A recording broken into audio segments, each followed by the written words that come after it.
Respected guest on the dash और मेरे प्यारे मोहल्ले वालों, आज हमारा यहाँ जमा होने का मकसद सबको मालूम है, नशा मुक्ति, डी एडिक्शन। सबसे पहले मुझे बहुत ही अफसोस हो रहा है, इस्लाम में नशा हराम है। नशा चाहे कुछ भी रहो, बीड़ी, सिगरेट, पान, तंबाकू, कोकेन, हीरोइन, जो भी नाम लो, जो भी नशा है हराम है। आज इस मोहल्ले में ये प्रोग्राम रखा गया है, क्या है? नशा मुक्ति। तो शर्म की बात है, बड़े अफसोस की बात है, सारा मोहल्ला मुसलमानों का है, फिर भी यहाँ पे प्रोग्राम रखा गया है। ठीक है, तो शायद लोगों को पता होगा किस लिए रखा गया है।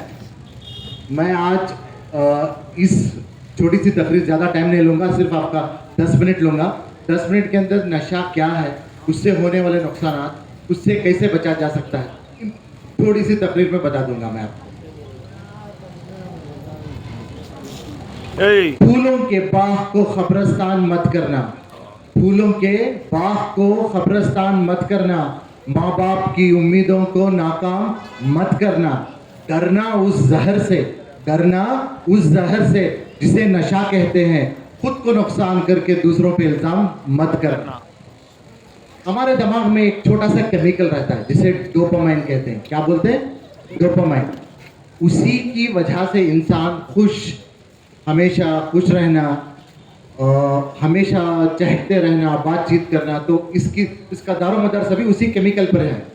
जब इस केमिकल की कमी दिमाग के अंदर हो जाए तो इंसान क्या होता है? बेजार, बोर, चिड़चिड़ा, जिद्दी, गुस्से वाला ऐसा हो जाता है। तो हमारे पास दो किस्म के इंसान हैं, एक समझदार, पढ़ा लिखा, चालाक, दूसरा है अनपढ़, जाहिल, गंवार। पढ़ा लिखा जाहिल, पढ़ा रहता है फिर भी जाहिल रहता है। क्यों बोले तो उसको सोसाइटी में कूल बनना, जैसा वो एक बच्चा बोल रहा था कि मतलब सबके सामने अच्छा कूल दिखना है। तो क्या करेंगे ये लोग?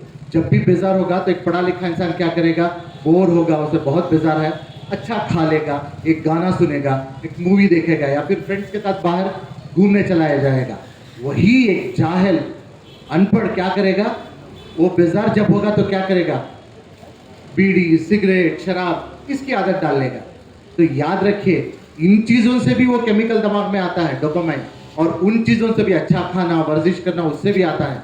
लेकिन जो सुबह उठकर वर्जिश करता है, अच्छा प्रोटीन वाली ग़िज़ा खाता है, तो उसका जो डोपामाइन केमिकल रहता है बहुत देर तक चलता है जिस्म में। इन छोटे छोटे गलतियों से, जैसे बीड़ी पी ली, सिगरेट पी ली, तंबाकू, कोकेन, या छोटे छोटे नशा कर लिया, उससे भी डोपामाइन आता है, खुशी हासिल होती है, लेकिन वो कुछ देर के लिए, उसके बाद जो है अपने आप खत्म हो जाती है। तो क्या करता है इंसान? फिर से अभी सिगरेट पी लिया तो मूड अच्छा हो गया, 10 मिनट के बाद क्या करेगा? फिर बेजार होगा तो फिर क्या करेगा? एक और सिगरेट पिएगा, एक और पान खा लेगा, यानी आदतों का गुलाम बन जाएगा। ये नशा जो है गुलाम बना देती है, आदतों का जो है इंसान को गुलाम बना देती है।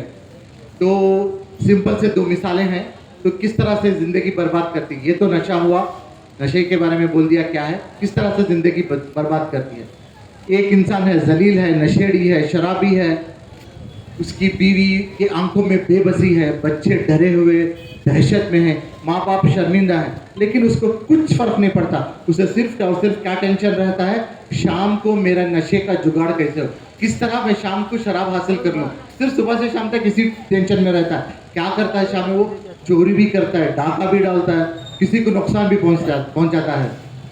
घर के सारे बर्तन बिक चुके हैं, बीवी के तमाम जेवर गिरवी पड़ी हुई हैं उसकी, तो फिर भी उसको उस चीज़ों की परवाह नहीं है, तो वो जलील है। एक दूसरी मिसाल है, एक 16-17 साल का लड़का घर से लड़के निकल गया, या फिर चलो लॉ में फेल्योर हो गया, या फिर एग्जाम में अच्छे नंबर नहीं आए। जब घर से बाहर निकला, बुरी सोहबत का शिकार हो गया, बैड फ्रेंड सर्कल, गलत सोहबत में, तो नशा कर लिया। जब सुबह होती तो पछताता है, मैंने कल रात में गलती कर ली। दोपहर तक फ्रेंड्स को कोसता है, तो गलत सोहबत थी। शाम तक उसको सपोर्ट नहीं मिलता, घर से काउंसलिंग नहीं होती, माँ बाप समझाते नहीं, दोस्त साथ नहीं देते, तो फिर शाम में उसे क्या एहसास होता है? कल जो मैं कर रहा था वो ठीक था, जिसके साथ था मैं वो ठीक था। तो मैं नौजवान, मेरी आवाज़ जहाँ तक भी जा रही है, जिसमें अगर कोई भी नशे वाला है, तो मैं बोलता हूँ, आप जब एक सेकंड,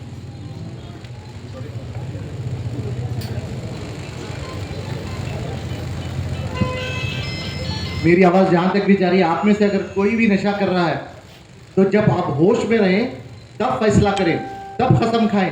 बेकार है, कसम काम नहीं करेगी। अल्लाह की कसम, जोरों की कसम, अम्मा की कसम, बाबा की कसम, कुछ काम नहीं करेगी। जब वो नशा लेगा सब भूल जाएगा। तो उसे साथ चाहिए, हमारा साथ, सोसाइटी का साथ चाहिए, तभी वो सुधरेगा। मैं खासकर नौजवानों से अपील करता हूँ, ज़्यादा से ज़्यादा हमारे नौजवान इसमें मुब्तला हैं। रोज मरने वालों की संख्या एक्सीडेंट्स, दूसरे बीमारियों की वजह से ज्यादा नहीं है, ड्रग्स की वजह से मरने वालों की तादाद ज्यादा है। ड्रग्स से चाहे बीमारियां हो, एड्स, हेपेटाइटिस बी हो, या फिर ड्रग्स के नशे में एक्सीडेंट्स हो गए, इससे मरने वालों की तादाद हिंदुस्तान में ज्यादा है और खासकर नौजवानों की है। मिसाल मशहूर है, आप किसी भी कौम या मुल्क को बर्बाद करना चाहें तो आपको बॉम्ब्स की, पिस्टल की या गन की जरूरत नहीं। सिर्फ आप उस कौम के नौजवानों को नशे की आदत डाल दें, खुद ब खुद वो कौम भी खत्म हो जाएगी और मुल्क भी बर्बाद हो जाएगा। इसकी मिसाल स्पेन है। स्पेन हजारों साल पहले मुसलमान 1000 साल तक हुकूमत करते रहे। कितने साल तक? 1000 साल तक हुकूमत करते रहे। यहूदियों ने बेहद कोशिश कर ली कि उनकी हुकूमत हटा सके, लेकिन कुछ नहीं हो पाया। तब यहूदी बहुत चालाक थे, उन्होंने आसान सा रास्ता अपनाया। जो भी वहाँ के मुसलमान थे उनके नौजवानों को नशे की आदत डाल दी। खुद ब खुद चंद दिनों में स्पेन में मुसलमानों की हुकूमत ख़त्म हो गई। आज यहूदी राज कर रहे हैं। तो बस मैं नौजवानों से यही गुजारिश करता हूँ कि पहचाने, नशा करने से आप अकेले नुकसान में नहीं जा रहे, आपकी पूरी फैमिली नुकसान में जा रही है। जो भी नशा करने वाला है वो बीमार है। आप बीमार का इलाज कैसे करेंगे भाई? कैसे करेंगे? उसको गालियां दे के, उसे घर से ढकेल के, भूखा रख के इलाज होता है क्या? नहीं, उसका इलाज भी अगर जो ऐसे चीज आप नोट करें, ऐसे चीज देखें, तो सबसे पहले अगर वो बच्चे की तरबियत के लिए, रिहैबिलिटेशन के लिए, जो आपको यहाँ पर ऑलरेडी उसका सोल्यूशन एडवांटेजेस यहाँ पर आ गया, उसके जरिए से वो बच्चे को ठीक करने की कोशिश करें। तो इसी के साथ साथ अल्लाह ताला ने कुरान के अंदर फरमाया है, इन्नल्लाह ला युगैरु मा बिकौमी हत्ता युगैरु मा बिअनफुसिहिम। जब तक मैं उस कौम के हालात नहीं बदलाता, जब तक कि वो खुद अपने आप को ना बदले। मसलन क्या है? हालात जो अपने आप को, वो कोई भी कौम हो, वो मुसलमान हो, वो हिंदू हो, वो क्रिश्चियन हो, वो सिख हो, वो ईसाई हो, कोई भी कौम हो, जब तक वो अपने आप को बदलने की कोशिश नहीं करती, अल्लाह ताला बिल्कुल उसे बदलाएगा नहीं। तो हमें सबसे पहले बदलने की कोशिश करना, हमें अपने आप को आकर बदलना। ये प्रोग्राम कर कर खत्म होने का मकसद ये नहीं कि यहाँ पर खत्म हो जाना, ये केवल एक स्टेज प्रोग्राम डालकर यहाँ पर, ऐसा नहीं रहना। तो इसके बाद अगर जहां पर भी, देखिए मैं आपको एक पॉजिटिव रिपोर्ट एक आपके सामने रखना चाहता हूं कि हिंदुस्तान के अंदर अगर जो एनडीपीएस गांजे का अगर जो कोई भी 0% केसेस है तो वो पंजाब है। इसका अगर जो आप हिस्ट्री देखेंगे तो हर एक मोहल्ले के अंदर, हर जगह, हर गली में, वहां पर कोई भी बंदा अगर जो गांजे का वो टैबलेट से कुछ भी अगर जो यूज करेगा, तो उसी टाइम पर वहां के जो जिम्मेदारान हैं वो अपना पर्सनल लेकर उसे खत्म करने के लिए, उसे रिहैबिलिटेशन का एक सेंटर बनाकर, उसे एक ताकीद कर उसे कैसा आप ठीक कर सकते हैं, ऐसा एक प्रोसीजरल एक काम कर है। तो उसी तरीके से अगर जो हम मैक्सिमम अगर जो गांजा में और ये चीज में इन्वॉल्वमेंट है, तो वो सबसे ज्यादा केरला में एक भी अगर जो देखेंगे तो रिहैबिलिटेशन है वहां पर भी, लेकिन नाम का रिहैबिलिटेशन है, काम का नहीं। तो मैं आपको एक पॉजिटिव भी बता रहा हूं, एक नेगेटिव भी बता रहा हूं। ये इसलिए कि हमारे इस स्टेज से, ये शहीद शाह नगर के अंदर हमें एक वादा करना है, एक अज़म करना है, ये चीज को सबसे पहले हमें खत्म करना। अगर जो हम नहीं खत्म करेंगे, हमें ये चीज को नहीं काटेंगे, तो सही मानों में हमें कामयाबी नहीं हासिल होगी।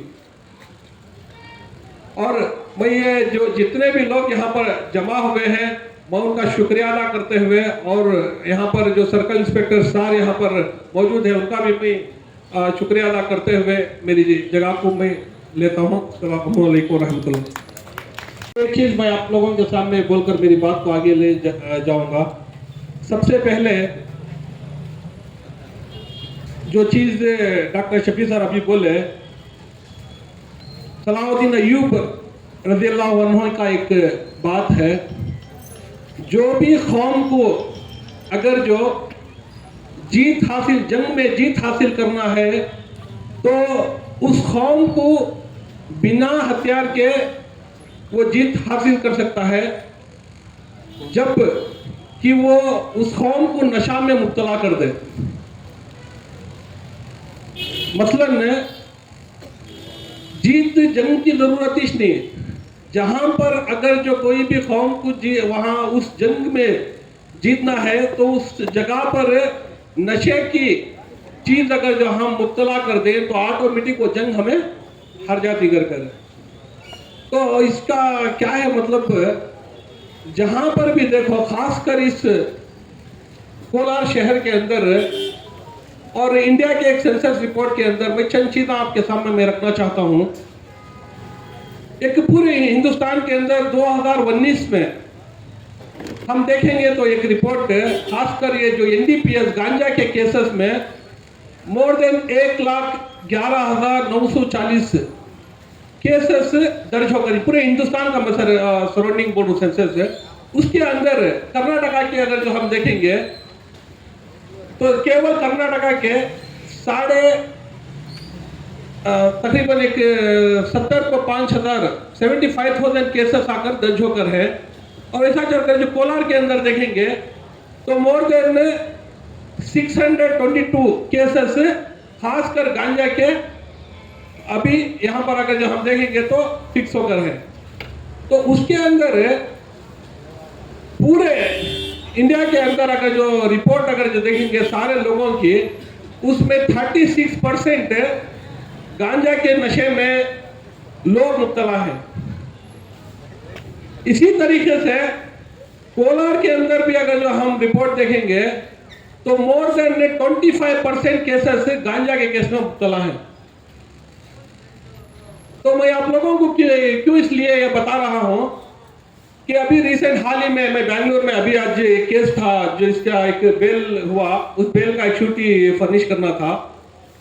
वहां पर एक एनसीबी पुलिस ने एक अरेस्ट कर है, जो 4 लोगों को अरेस्ट कर है। उसमें उस 4 लोगों में 3 औरतें हैं और एक जेंट्स है, जिसमें बैंकॉक को जाकर वहां से गांजा लेकर उमन को गई, उमन से आकर बैंगलोर। जब बैंगलोर में वहां पर एनसीबी पुलिस ने अरेस्ट किया तो वो लड़की का और वो लोगों का पूरा